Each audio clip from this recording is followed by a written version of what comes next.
Last time on the Knight and Rose Show, we talked about how we would like the church to do a better job of preparing Christians for mission. Today, we continue our discussion.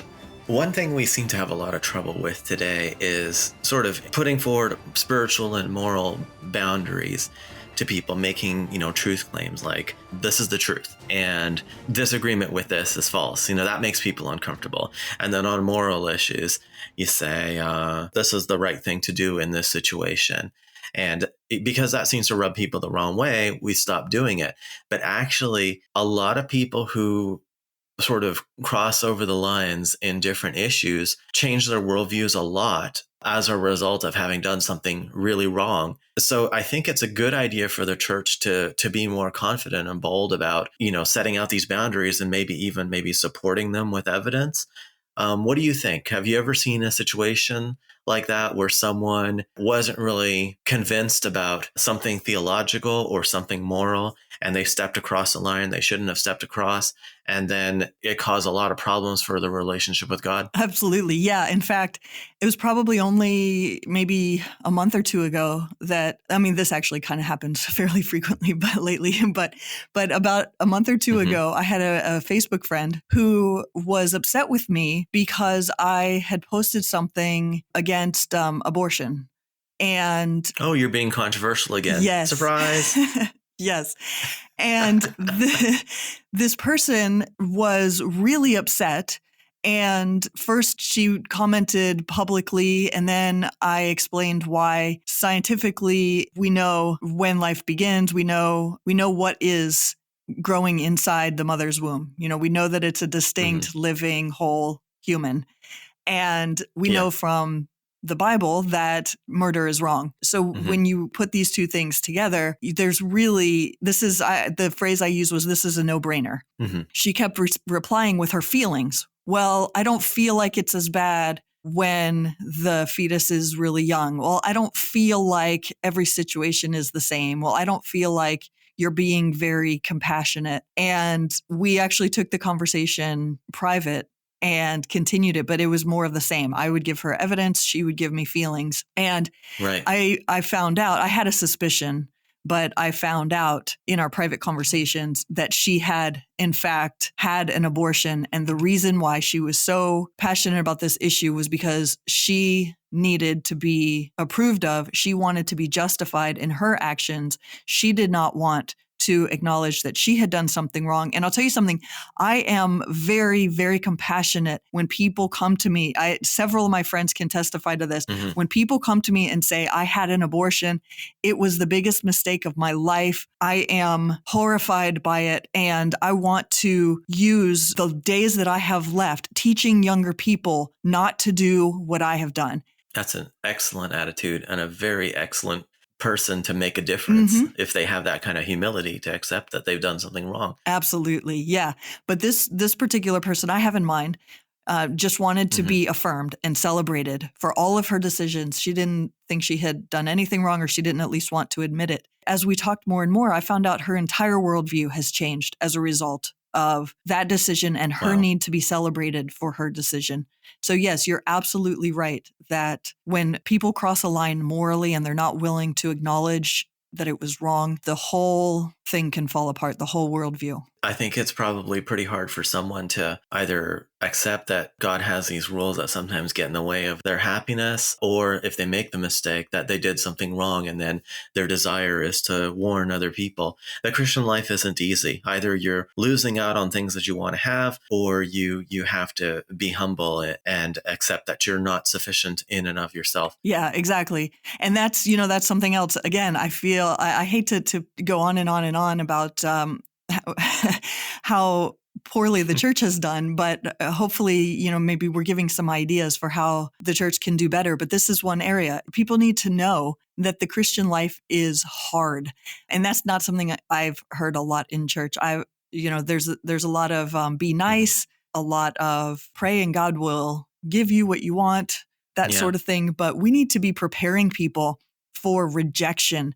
We need to be preparing people for shame, for threats that they are likely to receive, increasingly so as our culture becomes more hostile towards Christianity and Christians. We ought to expect to be persecuted the way the New Testament Christians were persecuted. I mean, that is the normal Christian life. It is not the normal Christian life to be celebrated for calling yourself a Christian. So if we want people to be equipped, to be prepared to persevere in the Christian life, we need to be teaching them the full counsel of Scripture, including the passages where there is tremendous conflict, where there's condemnation of Christians, where there's controversy, as opposed to just be nice. I don't know where this whole just be nice came from. One of my least favorite sayings to hear is, if you don't have anything nice to say, don't say anything at all. No, that's so unbiblical. That is the culture speaking. That is not Jesus. That's nowhere to be found in the Bible. Jesus condemned the Pharisees in the harshest of terms. Read Matthew 23, the whole chapter. Being nice was not at the top of Jesus' priority list. And another example I think of is when Jesus scolded his own disciple, Peter, right? When Peter was off base about who Jesus was in Matthew 16, verse 23, Jesus said, "Get behind me, Satan. You are a hindrance to me, for you are not setting your mind on the things of God, but on the things of man." That was Jesus' conversation with his rock star disciple. He's calling him Satan and saying, "You're a hindrance to me. Get your mind right. It's on the things of man. It's on the things of this world." How many of us need to be told, and how often do we need to be told, hey, your mind is set on the things of this world, and that's a problem. You need to set your mind on the things of God. Let's talk about what that looks like, and I'll walk you through it, and I'll strategize with you, and we can talk about it. But I don't see a lot of that going on in the church, and it's absolutely critical. I mean, something else we see is all throughout Acts. I've been reading through Acts recently. We see Christians being stoned, some dying, some surviving. We see Christians being jailed. We see rioting from people who are concerned that they're going to lose some of their business over Christianity. These are the things we should expect. We should not expect to be celebrated or held up as wonderful people because we call ourselves Christians. Yeah. So it's not about being nice. I mean, it's hard. Living the Christian life is hard, and it's very, very costly. In fact, you've experienced your share of, difficulty and challenge and costliness over following Christ in hard times. I know you've told me in some of our conversations. Are there any you're comfortable sharing with any listeners? Yeah, I think in the early 2000s, when I was just, coming to America to start working here and seeing if I could somehow turn this into a way to immigrate, it was pretty difficult. We had a lot of recessions. I think there was one in 2003 and then another one in 2006 or something like that. And so I was watching a lot of people in the IT get laid off, and it was really difficult. At the time, I was supporting a few Christian ministries, and I remember being in tears, signing some of these checks to William Lane Craig's ministry and stuff, and just thinking, I don't even know if I'm going to people who are listening, who are residents of their country and have permission to be there. When you're on a work permit, you have to understand that if you lose your job, you get deported. I have to leave the country if I lose the job that I'm in. It's not like you just find another job. So these were very, dark days, difficult days for me to be doing these things. But I wanted to be part of the solution to help people who didn't know some of these arguments to build themselves up. So, yeah, I mean, that's a great example. And I think of Jesus telling people before they commit to following him that they need to count the cost. So that, we should expect that there is going to be a huge cost, like the one you just described, like several others, I think that we've both experienced over the years of following Christ. I mean, Jesus likens the decision to follow him to the decision to fight a war, and tells people in Luke 14, you need to know, you need to think about and ask the question, do I have the resources? Do I have the perseverance? Do I have the character? And of course, Jesus, the Holy Spirit is always sanctifying us and growing us and equipping us more and more for what he puts in front of us.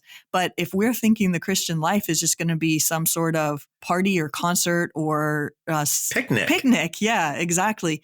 Then as we count the cost of whether or not we're going to follow him, then the answer it should probably be no. If you're looking for a picnic, I can tell you the answer to whether or not you're ready to follow Christ is no. Following Christ puts us at war with Christ's enemies. Even our own family members, if they're not Christians. Matthew 10, Jesus talks about, don't think I've come to bring peace to the earth. I didn't come to bring peace, but a sword. I've come to turn a man against his father, a daughter against her mother, a daughter-in-law against her mother-in-law. I remember when I was young. Yeah. When I was young, growing up in my family, my mom's Muslim, and her entire side of the family, all my aunts and uncles are Muslim. And I had gotten my little New Testament from the Gideons in my public school. And I was reading this, and I came to this passage, and I brought this passage to her, and I said, what do you think about this passage? Because I had no idea what she was, and I didn't know what she was going to say. And she said, I don't like it. And I thought, oh, well, I guess I don't like you then, because this sounds really, really good to me. And that God's going to be first. If God were first in the way that you were raising me, maybe, and my brother, maybe we would be treated a lot better by our parents. Yeah. There wasn't any constitution, in that home in terms of this is the way that we're going to raise you, and we have this goal for you. But it was a really neat thing to me at the time that Christianity had, this more important vertical relationship that imposed all of these values and boundaries on some of the people who, at that time in my life, they weren't really performing in a way that was constructive and caring towards me. So might be one of the reasons why I was so curious about it and so interested. Although at this point in my life, I have many, many, many better reasons to believe than I had back then. Right. So, you mentioned that, counting the cost and fighting a war and things like that. So, I play a lot of video games, and I'm always strategy games, and I'm always thinking about, how do I level up my people? How do I equip them with better equipment? How do I grow my cities and my armies and so on? I have, I think men naturally think in these terms.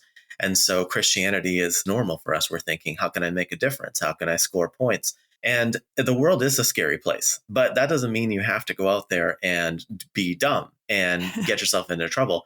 So one of the things I've done, obviously, is, and this is, being proven out almost as we speak in the current days, people are saying, oh, it was a good idea for you to have an alias. If you want to speak out about controversial issues like natural marriage or the status of the unborn or anything, the rights of children and the responsibilities of adults, pretty much anything, you don't have to just be wild and crazy and stand up on the middle of the battlefield and go, everyone, I'm over here, shoot at me.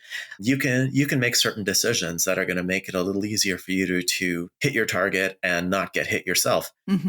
So how could the church equip people to be a little bit more brave, perhaps by seeing the danger, but accepting that there's going to be certain risks involved in being a Christian, that you're going to be expected to do dangerous things that, might make you some enemies or might make you some trouble at work or some trouble in the schools with the teachers or whatever? What can the church do to get people used to the idea that this is the normal Christian life, as there's going to be some conflict? Yeah, well, one thing we can do is to teach the danger and the risk of following Christ as found in the scriptures. 1 Peter 5:8 says to be sober-minded and be watchful. Your adversary, the devil, prowls around like a roaring lion seeking someone to devour.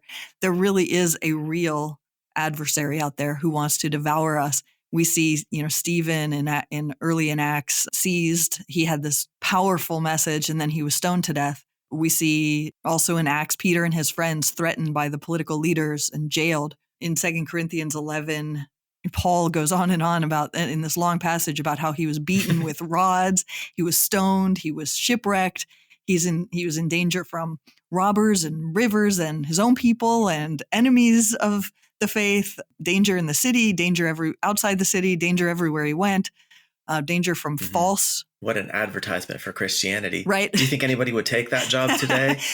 Well, what's interesting? I was reading a book recently. I'm actually not quite done with it.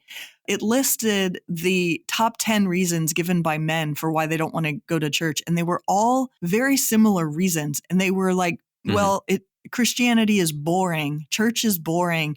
Church is irrelevant. It has nothing to do with real life. It has nothing to do with the way I live. Wow. It's a bunch of hypocrites, and I don't like singing, and just all this, like, there's no real hope or fun or risk or greatness or anything. It's just dull and boring. I'm just thinking, how dramatically wrong have we gone that men get that impression of what it's like to live the Christian life?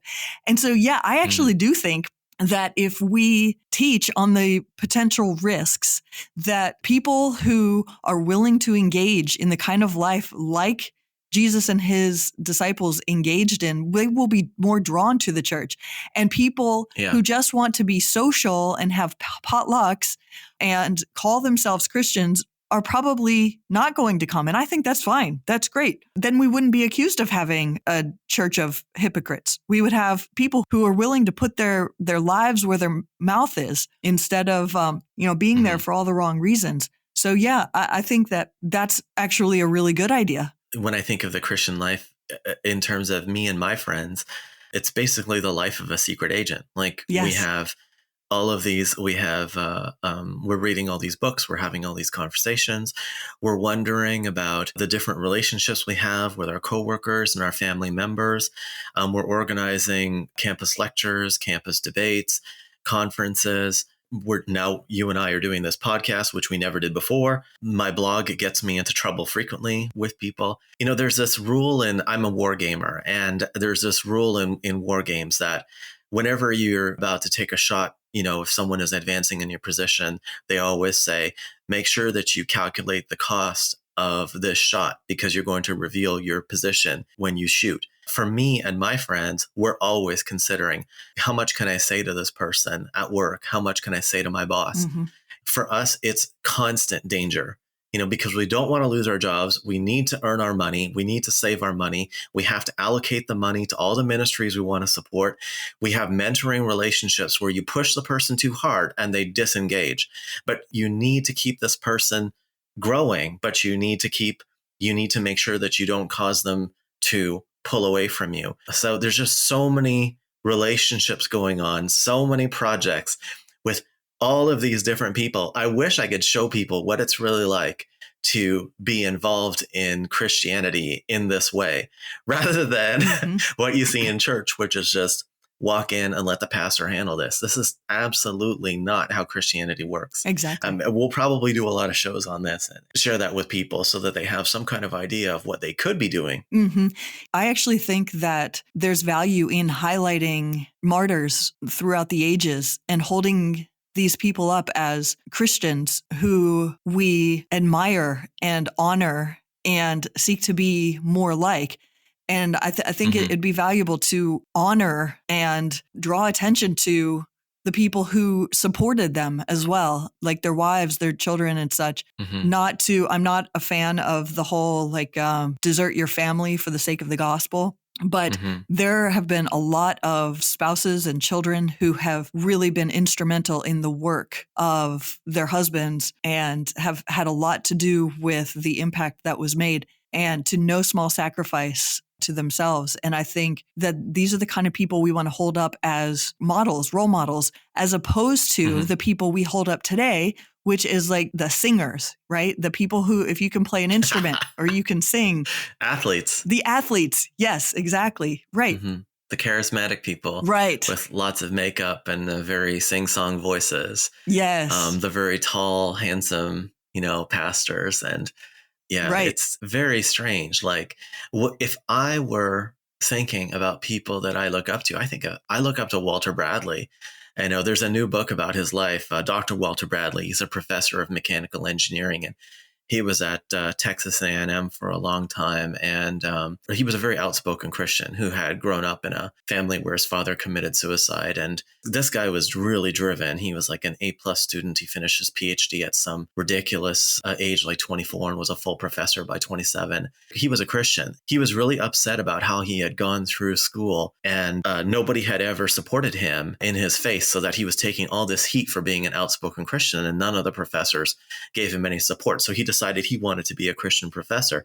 And he would announce his faith to his students and say, hey, this is just to build rapport. I want you all to know that I'm a Christian. And all the Christian students would come and talk to him about all the things that they were going through in their lives. But of course, then all of his professor colleagues had contempt for him and would exclude him from things and laugh at him and make fun of him, even though he was absolutely at the top of his field as a professor of mechanical engineering with a lot of grants from private companies and a lot of inventions, a lot of published papers.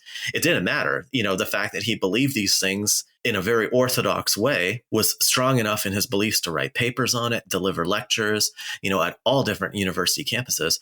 He was still taking a lot of heat. He talks about this one story where the atheists at the school newspaper where he was working found out that he was giving these speeches to his students. They said, would you like to write an article in our student newspaper about your faith? And he said, oh, that'd be great. They thought he was going to say no, because they thought, well, you might be willing to do that to people who are in your classroom, but you're not going to announce that to the whole campus. And he was like, that's just the sort of crazy person that I am. And so he wrote this long, long article in the student newspaper with all sorts of apologetics. For me, that's the kind of person I don't like to lose, and I don't like to suffer, and I don't like to be the victim of non-Christians. So like I said, I'm a war gamer. My goal is to win. And so I want to do as much damage as I can to the other side and have not let them get me. For Bradley, he did a ton of excellent work, but because he was so good at his job, they could never get rid of him. I love it. And I think that that's one way that you can be an outspoken Christian. But are we telling people in the churches, you need to be the best in your education and the best in your career? You need to manage your money so that you have lots of money set aside for your legal defense. You Right. need to be careful about who you marry so that your wife isn't like throwing your kids into public schools or undermining you, but she's like a co-laborer with you, Yeah.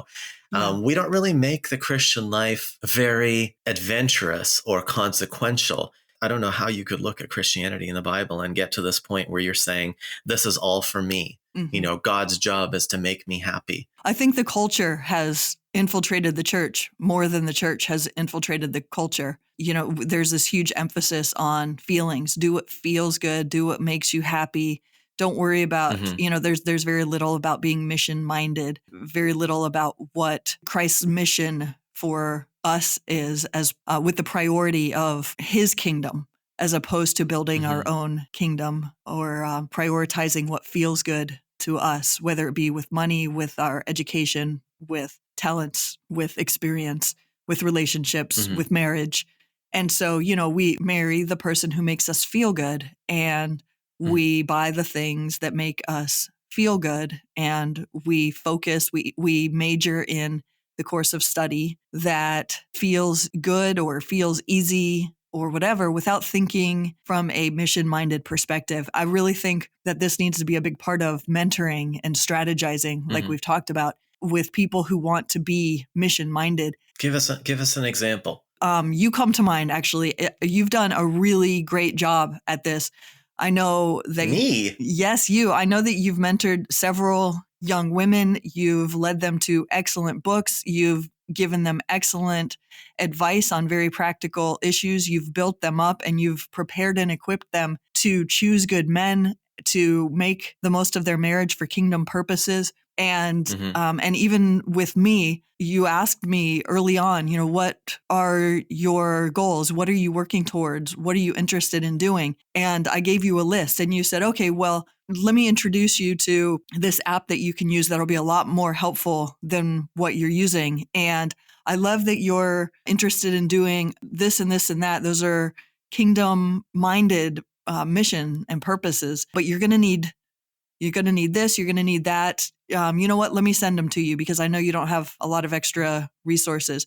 And you saw Mhm. that on my list was to start a podcast, and that you realized, of course, that was actually something that had been tossed around in your mind. And as we talked more and more and saw how much we're on the same page, you said, okay, Mhm. why don't we do a podcast together? Here's what we're going to need. You made a whole list of everything that we would need, what the steps were, what I could do that would fit within my abilities and what you could do, divided up the tasks, and we got going on it. And here we are.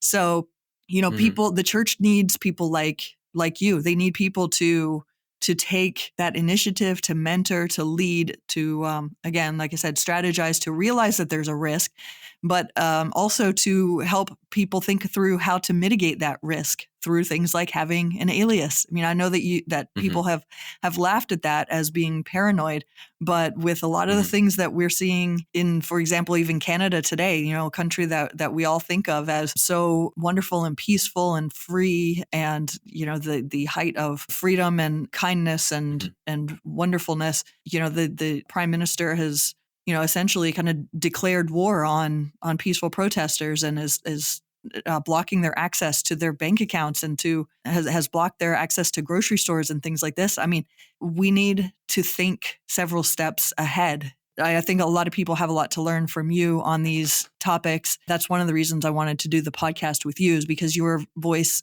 needs to be heard. Your experiences need to be heard. Thank you very much for that. Yeah, I'm all about trying to, I don't really look at Christianity as something that's supposed to, meet my needs or make me happy. It's more about, look, what can I do here to move the ball forward? So yeah, let's talk about that a little bit. So, typically what I do is I do a lot in the office. So I'll put William Lane Craig debates and intelligent design DVDs on my desk. I remember the first job I had, I was working in Chicago near Fermilab. I was looking through a lot of lectures from the Veritas Forum. So this is an organization that's since gone kind of woke, but at that time they were very good. They were very strong. And they would invite these professors to lecture at college campuses. And at that time in my life, I was just going through their videos, ordering them. And there was one that I saw of a guy named Dr. Mike Strauss, who was doing research at Fermilab, right? It's like a particle physics laboratory. He was right near where I was working.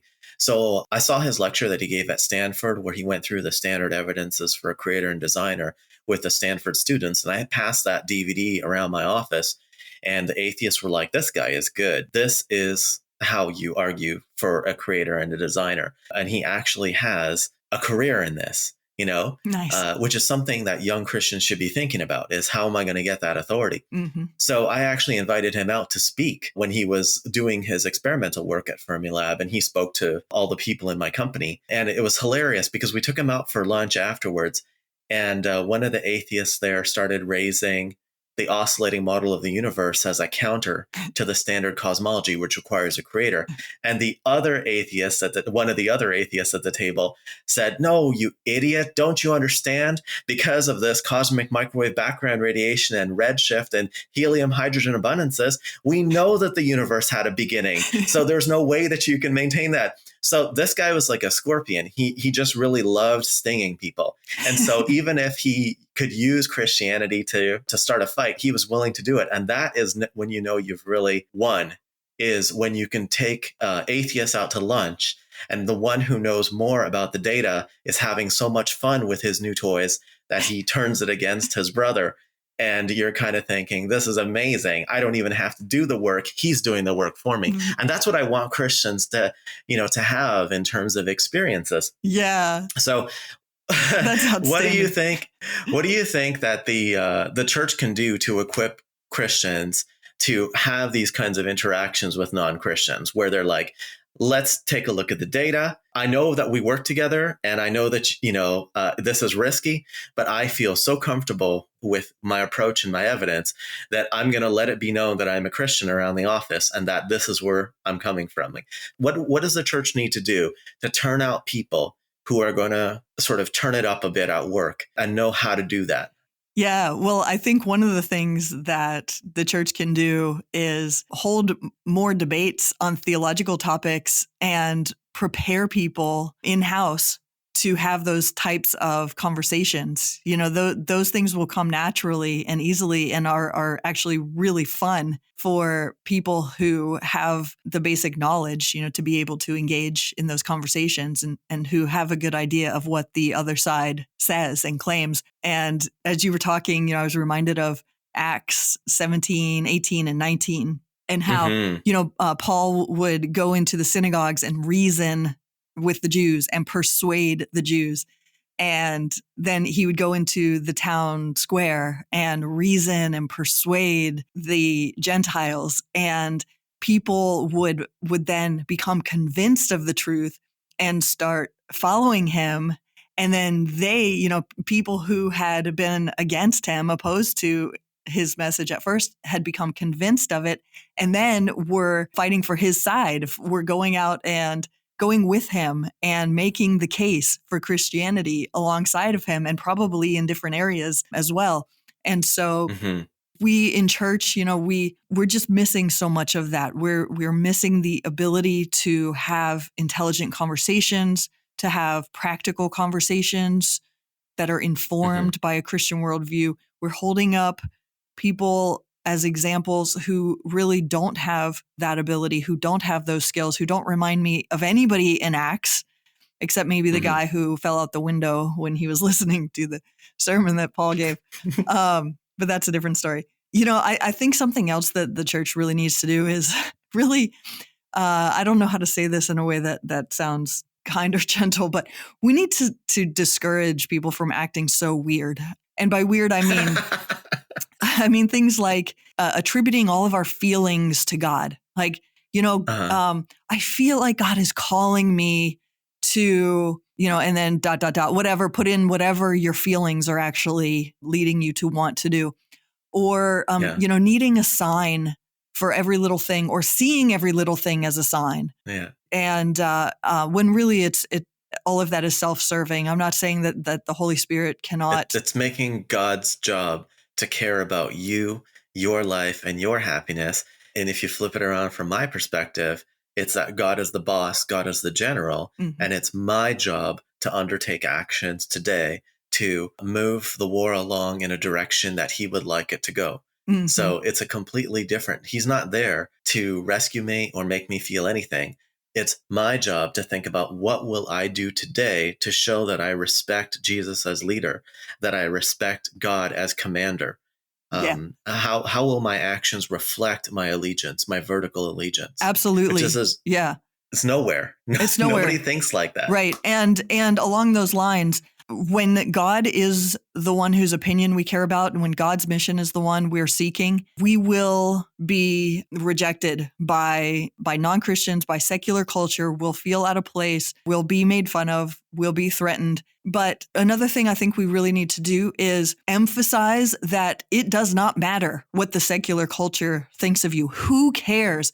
I can't think of a single time when I've heard a sermon about the dangers and the problems and the pathetic nature of being a people pleaser and needing the approval of the secular culture around us.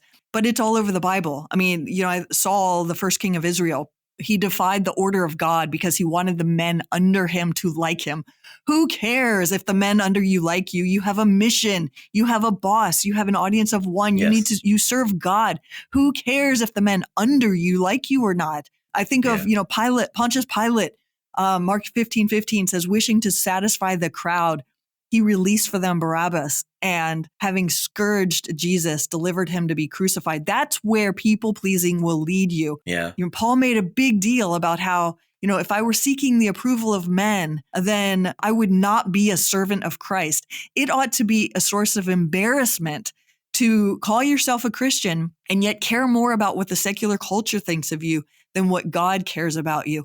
And again, I think by equipping people with apologetics, with theology, with a Christian worldview, with debates and debaters as kind of role models, as opposed to feelings-oriented, really nice people who can sing songs and things like that as the role models, we would make a huge step forward in equipping people in this kind of way. I agree. You don't learn how to get into these conversations except by watching debates. You learn how to sit still and listen to your opponent by watching debates. That tolerance and calmness that you need in order to make it safe for the other person to open up to you comes from practicing listening to the other side and not needing to interrupt, shame them, insult them, attack them.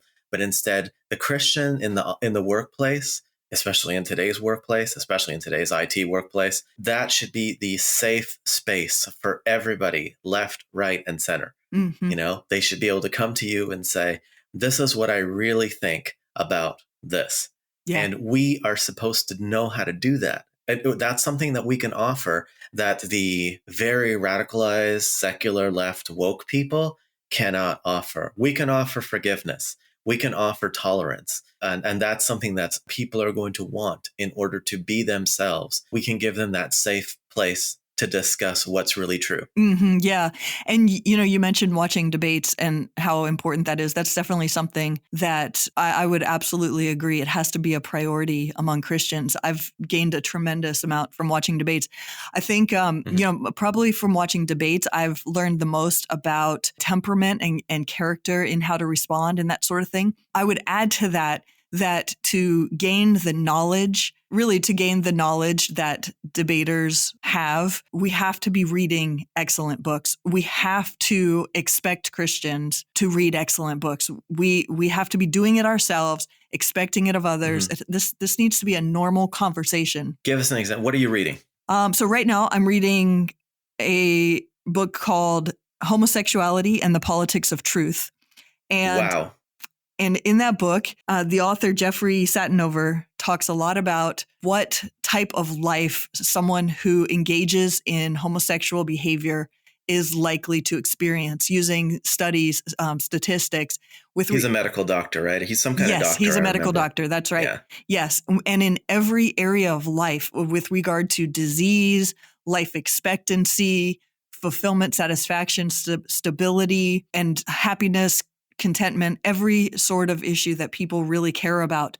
Homosexuality does not bode well for those things.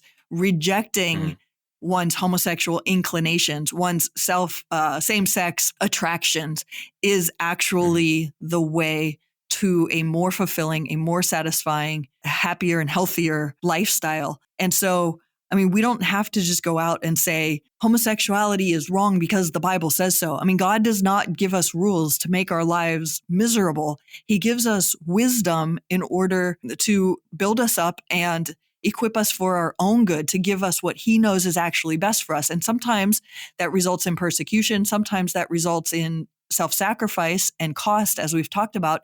But ultimately, God cares about our good. Ultimately, following Christ is what is going to make us happy, satisfied, fulfilled in the end, even if there is a temporary cost, even if that temporary cost is our very lives. But we have to be reading excellent books in order to know this, in order to share it with others.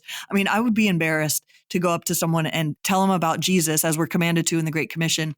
And then, if they ask, well, why should I believe that? Say, I had a burning in my bosom. I just feel it. I just know it's true. Or my mommy told me so. Are you kidding me? But that's what we're equipping people with. We just have to do a better job of expecting of ourselves and of one another to be reading good books. Are we reading good books? Do you think that the Christian community, do you think the churches are promoting good books? What are people reading? Yeah, interesting that you should bring that up, because I again was listening to Greg Kokel recently, and he shared the top 100 best-selling Christian books of 2021. He mentioned that there were only 2 books related to Christian apologetics. So I found the site and I went to the full list to see what was on there. What are they reading? What are people reading? It's pathetic. Okay, so Joyce Meyer, right? Prosperity Gospel, Health and Wealth, feminist, who has nothing of substance to offer.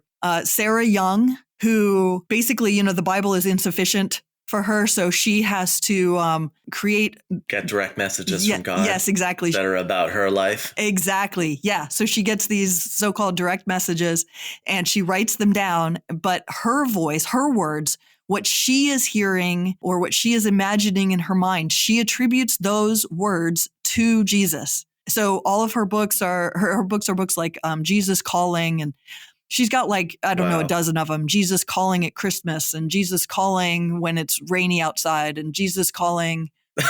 Those aren't literal, but Jesus Calling all the time. And they're all her words that she is attributing to Jesus. So big problem there. It's all feelings oriented. It's all very, girly. It sounds nothing like Jesus of the Bible.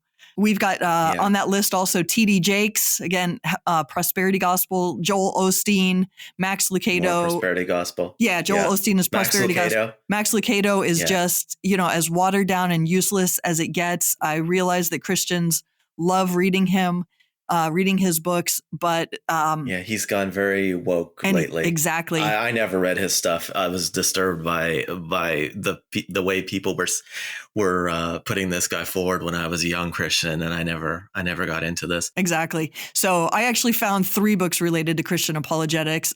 One of them was The Case for Christ, which is an excellent book, but I thought it was odd that a book that's like 25 years old should be on the top 100. Yeah. But I really think it's because the movie came out and people were like, oh, that was a good movie. Maybe I'll read the book. Oh, boy. And then they were probably in for a shock because the book actually has apologetics in it. So I don't think people bought it for its apologetics. I think they bought it because the movie made them feel things. And then Greg Koukl's Tactics, which is phenomenal. And then Mama Bear Apologetics as well was on there. So, but other than that, I mean, it was just really watered down, unhelpful, untheological or non-theological, non-apologetics, not helpful, kind of feel good, give me what I want, make me happy right now nonsense that honestly Christians should be offering people money to take those books away from them. They should not be buying them. You keep mentioning Greg Koukl, and one of my favorite quotations of his is he said something like this, and I think it was in his Master Series lecture on Christianity at the end of the 20th century. He said, I think it was in the Q&A, he said something like this to someone. He said, with respect to God's purposes in the world, your happiness is expendable. And It just made me think of one of my favorite verses that Walter Bradley spoke on. It's a passage from 1 Corinthians 4, 1-4 that talks about the need for stewards to be found faithful. So look that one up if you want. But I think that's a good place to end. So I think that's let's call it there. If you like the content, listeners, please like, comment, and share. As always, you can find the references for this episode on winterynight.com. That's WINTERYGHT.com. We appreciate you taking the time to listen, and we'll see you again in the next one.